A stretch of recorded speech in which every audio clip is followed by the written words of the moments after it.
Итак, я включил запись, и мы начнем с разбора домашнего задания. Ибде готовстан пастирбс.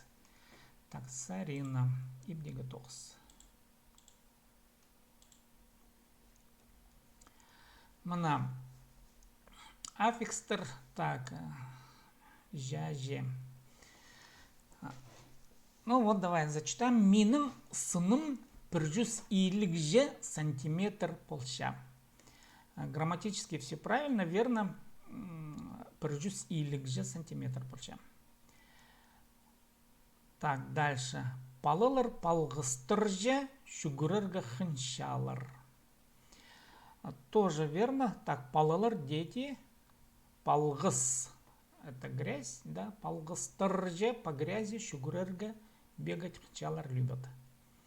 Мин кимелик сугже ойлатчам.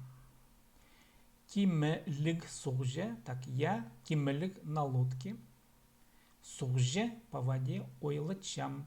Ойладырга переводится мчаться, да. Вот так вот точнее будет мчаться. Так, ойлачам. Орта. Хос хасиденже агрин шерше эди шистелепше. Я так понимаю. Тут давай я сразу на грамматическую ошибку обращу внимание. Шист это, я так понял, еда, да? Или добычу ищет. Шист. Тут в данном случае еда, добыча. Для кошки. Допустим, да? Шист пишется с двумя и. Шист. Так, а шист, такое слово есть, шизерга. Когда человек шьет и нанизывает на иголку бусинки, тогда вот этот момент называется шизерга, шис. То есть нанизывать бусинки. Ну, я так понимаю, вот, да. Этот глагол, он редко встречается, но тем не менее такое слово есть. Так, в общем, хосха сиденже по забору агрин шерше. Ну, знаете, вот лучше сказать не шерше, а пас шерше. Ну, мы потом сложные глаголы будем разбирать. Пока вот формально все правильно. Иди таким образом шистелепше. Ищет себе еду, да, или добычу. Мин пабымның пурунже полчам. Да, а пабымның пурунже полчам. Да, орта мин пабымның. Я у отца. Так, прун. Понос. Ну, в размере носа, да, является. Так, жем туммамның көмскілерже полчам. Жем туммамның, туммам младший брат или сестра, тут значит разницы нету, может быть, да, и женский, и мужской пол. Көмске это брови, көмскелер брови, көмске бровь, көмскелер брови, көмскелер же по бровям, да. Жем моя мама по росту в брови сестры или брата, да. Ну, в общем, формально все правильно. Про юрта. Давайте я еще раз обращу внимание. Сейчас, подождите, я сейчас загружу тоже таблицу, вот, которую я приготовил. Так, сейчас, подождите. Чуть-чуть.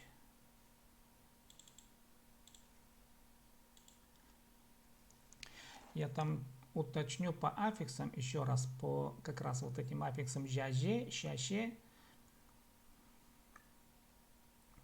нжанже. Еще вот этот последний класс нже я упустил на прошлом занятии, но сейчас вот давайте посмотрим. Так.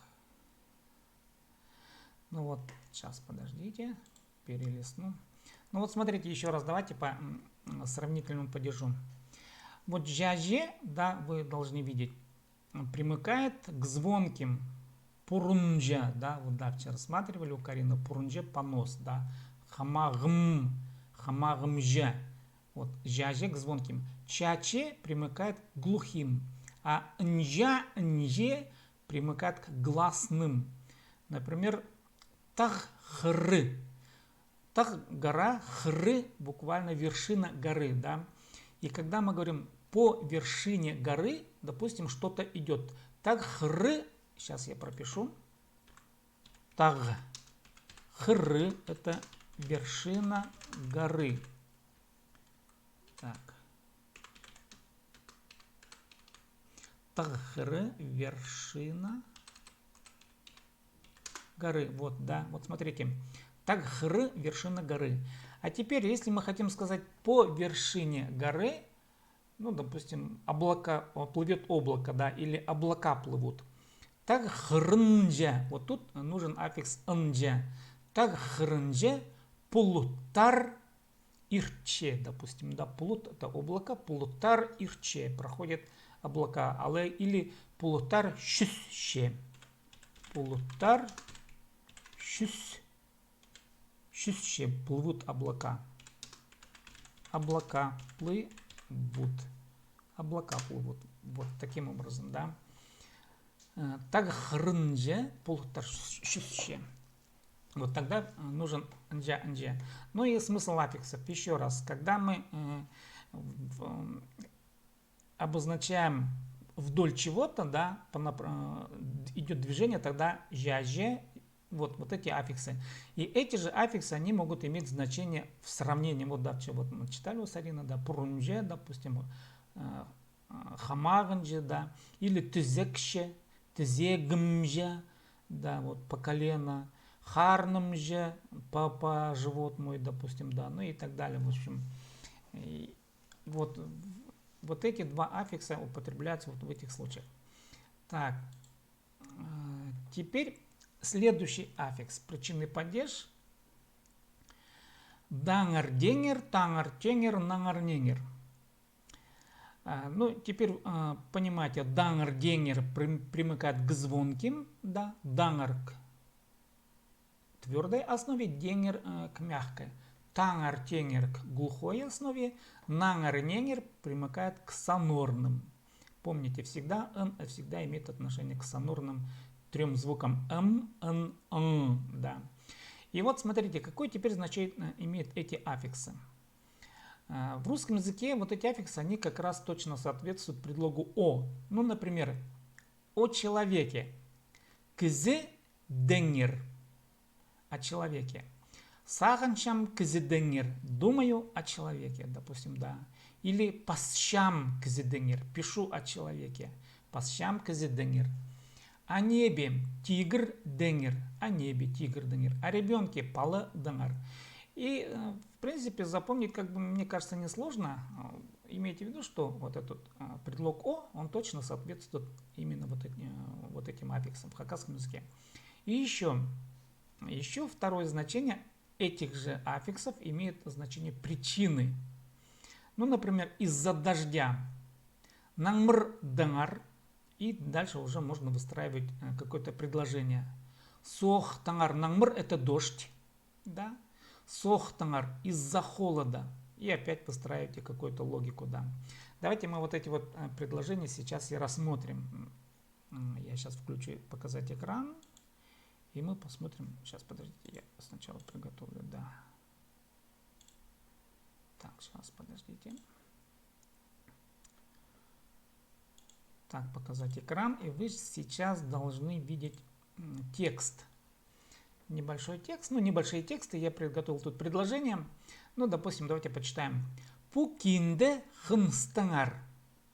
Пукинде, кинде – это книга. Хнс – любовь. Хнстангар о любви. Вот тут точно соответствует вот этому предлогу, да, о. Хнстангар – это книга о любви. Мин шадангар кино кершем. Мин шадангар. Ша – это война. Мин шадангар кино кершем. Я смотрю фильм о войне. Да, опять предлог о войне. Пистың театрда Николай Федорович Катанов таңар пьеса тұрғызылған. Да? Вот, пистың театрда, в нашем театре, о Николае Федоровиче Катанове пьеса тұрғызылған была поставлена, да, или ставили пьесу. Была поставлена пьеса. О Катанове. Да, вот, точно соответствует. Дальше. Соохтангар мин ибда отршам.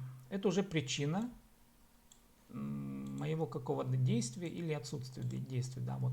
Соохтангар, из-за холода я ибда отршам. Дома сижу, никуда не выхожу.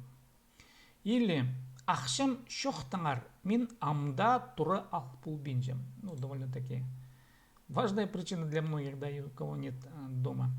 Ахшам шохтангар, ахшам, ахше, корень слова, ахшам мои деньги, шох нету, шохтангар из-за отсутствия денег, мин я, амда до сих пор, тура дом, ал пол переводится возьми, алпол бинджам не могу взять. То есть алпол возьми, алпол бинджам не могу взять. Вот, да. Из-за отсутствия денег я не могу купить дом. Вот, мне кажется, что вот этот падеж, причины эти аффиксы, они несложные. И теперь домашнее задание будет, ну, тоже надо будет составить предложение. Вот, а я сейчас вам ссылку дам вот на эти аффиксы. Сейчас, подождите. Так, на таблицу аффиксов, которую мы сейчас рассматривали. Сейчас, подождите, вот. Да, вот, я сейчас эту таблицу вам дам, и вы скачаете. Сейчас, подождите. Так, вот, ну, должны теперь скачать. Вот, тут также даны предыдущие, ну, я остальные пока падежи, так, 3 последних падежа, они здесь вписаны. Ну и все другие падежи, они идут в ранних таблицах. Я сейчас просто пролистываю, да, и вы их посмотрите. Обратите внимание еще раз вот на эту структуру, вот на эту, да. Еще раз повторите, пожалуйста, вот, допустим, миның и да, палым, синің, палың, аның, палызы, пістің, палы, біз, сірірнің, палыңар, олырның, палызы, да. Вот эту структуру надо будет все время как-то повторять, посматривать, потому что это очень часто употребляемая система взаимодействия вот, местоимения и существительного, ну и вот, да, вот, не глаголов, проще говоря. Так, ну с домашним заданием вроде бы понятно. Надо будет составить по причинному падежу дангарденгер свои предложения. Ну и теперь вот к завершению занятия я сейчас, ну вот, прочитаю один текст. Давайте мы еще, я как бы предлагаю газету Хабар, пока не буду предлагать, но в общем хакасский стих.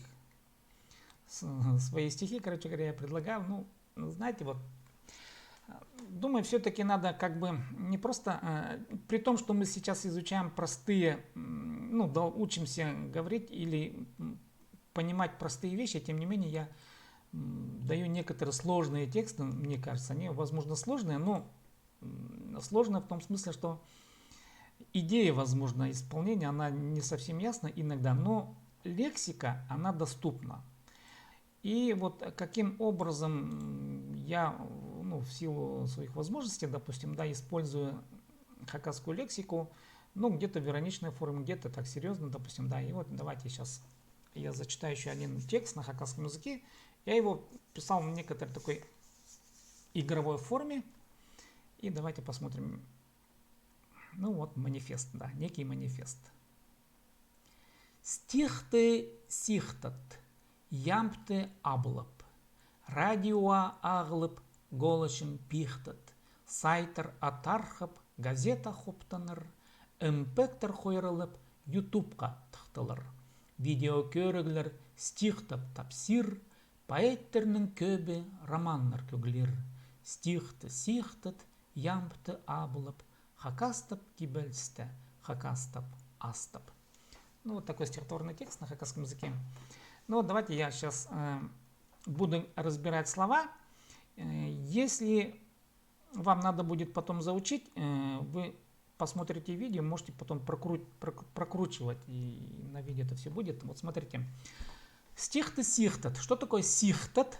Сихта — это буквально пищать. Сихтат — сделай так, чтобы стихи пищали, да, сихтат. Стихи, ну, да, ну, чтобы они пищали. Да. Ямпты аблап. Аблы буквально брать толпой, когда вот собаки, допустим, да, могут аблирга, скажем, ну, вот несколько собак кзины, да, человека, ну, несколько собак могут напасть на одного человека. И вот этот вот, когда гурьбой идет нападение, называется аблиры, как бы нахрапом берут, да, и вот ямты аблап. Вот это вот борьба с нахрапом вот таким образом, аблап. Радио аглып. Радио, корень, да, ну, это падеж дательный. На радио агл неси, аглып принеся. На радио голочен пихтат. Но голоч это игровое слово, голос от слова голос, голозы, да, допустим, нужно было бы, да. Но голоч это как бы качинский вариант. Они говорят голоч, ну вот русские слова, они переводят на че, голочен говорят, да, твой голос. Голос твой, пихтат, да. Пихтат это синоним сихтат. Сихтадырга голосить, да. Пихтат то же самое, ну, пибикать можно, да, вот как-то вот такой тонкий взвиг такой, пихтадырга. Сайтер атархап. Атарха это завидовать. Атархап завидуя. Да, газета, хоптанер газета, опять дательный падеж. В газету хоптан буквально жалуйся. Хоптанер будут жаловаться. Сайты завидую, в газету будут жаловаться, ну буквальный перевод. Эмпектер хойрелеп. Эмпек это, ну вы понимаете, да, это формат видео файла. Эмпек называется 4, да. И вот этот формат эмпектер хойрелеп, хойрел буквально извивайся. Извиваясь, ютубха тхтылыр. Ютуб понятно, ютубха снова дательный падеж в YouTube. Тхтыл буквально скамкиваться в гурьбой, да, толпой. Тхтылыр как бы в очередь большую встанут, да, извиваясь. Ютубха тхтылыр будут, в общем, гурьбой туда блин, как по-русски это сказать, втискиваться, в общем. Видео körigler через черточку, да, через дефис. Körig. Этого слова в хакасском языке хакасы не употребляют körig от слова körerga, но я начал пользоваться как видео. То есть это перевод видео. Körigler, поэтому взял через черточку. Видео körigler. Стих тап тапсир. Стих тап стихом, да, стих тап как стих. Тапсир, тапсе. Это значит воспроизводить, именно голосом воспроизводить. Озвучивать, можно сказать так. Тапсир будут озвучиваться, да. Стихами будут озвучиваться. Поэттернын көбі, поэттернын из поэтов көбі, от слова көб. Көбі множество или большинство, да. Из поэтов большинство. Романнер кюглир. Романнер, романы, кюглир.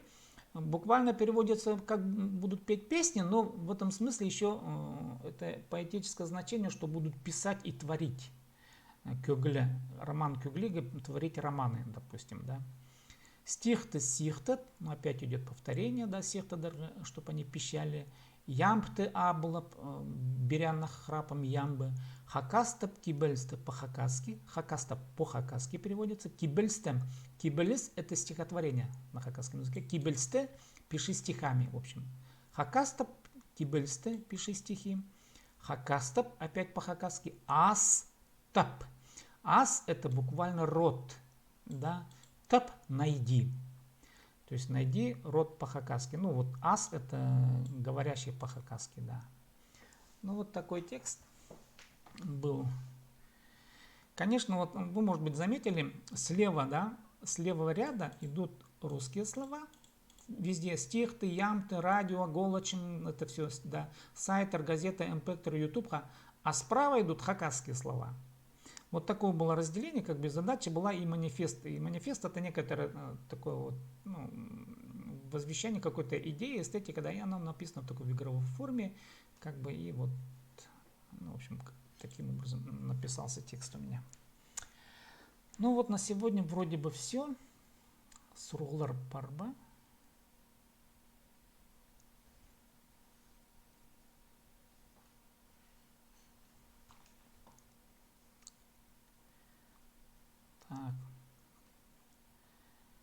смысл стиха. Ну, конечно, вот смысл стиха, основной смысл, основная идея была выразить в игровой форме взаимодействие русских и хакасских слов. Ну, конечно, тут еще, когда стихи пишет человек, конечно, тут еще важно созвучие звуков, имеет значение. Ну, допустим, если я сейчас быстро прочитаю, стих-ты, сих-ты, да, вот идет игра звуков.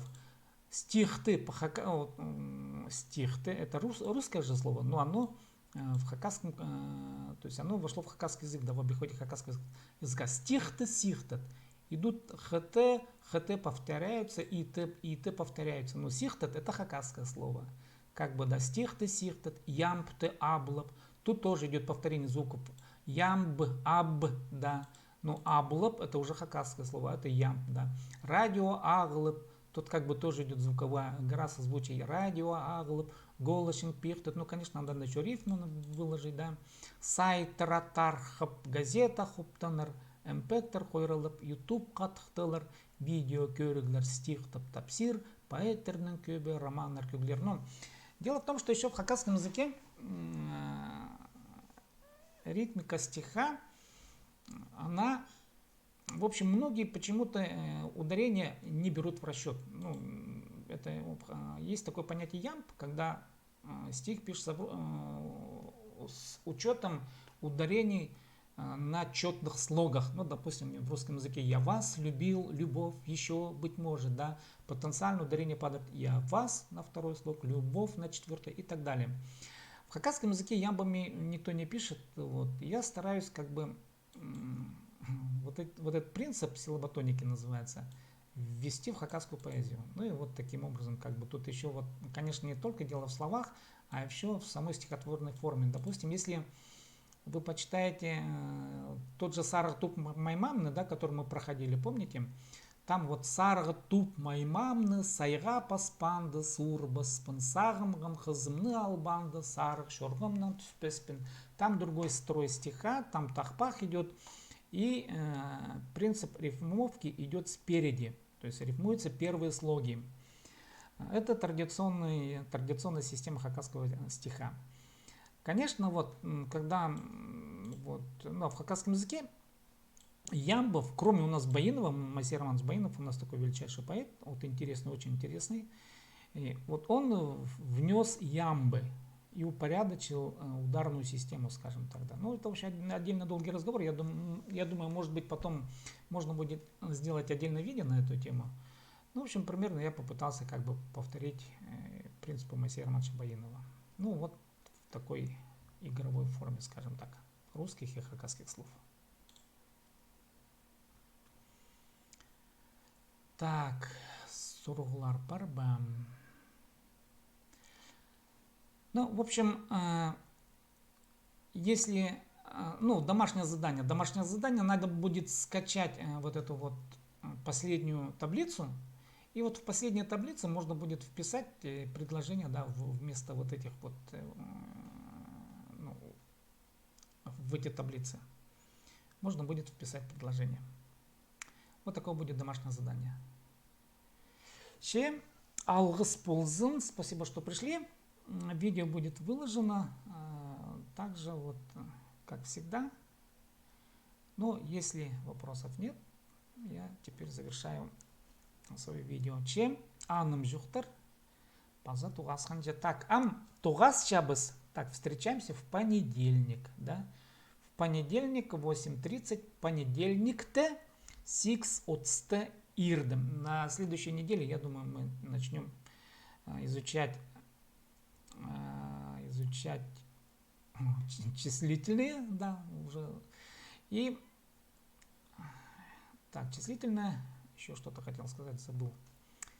Ну, в общем, на следующей неделе встречаемся в 8:30. Чем аным жуктар паза тугасанже.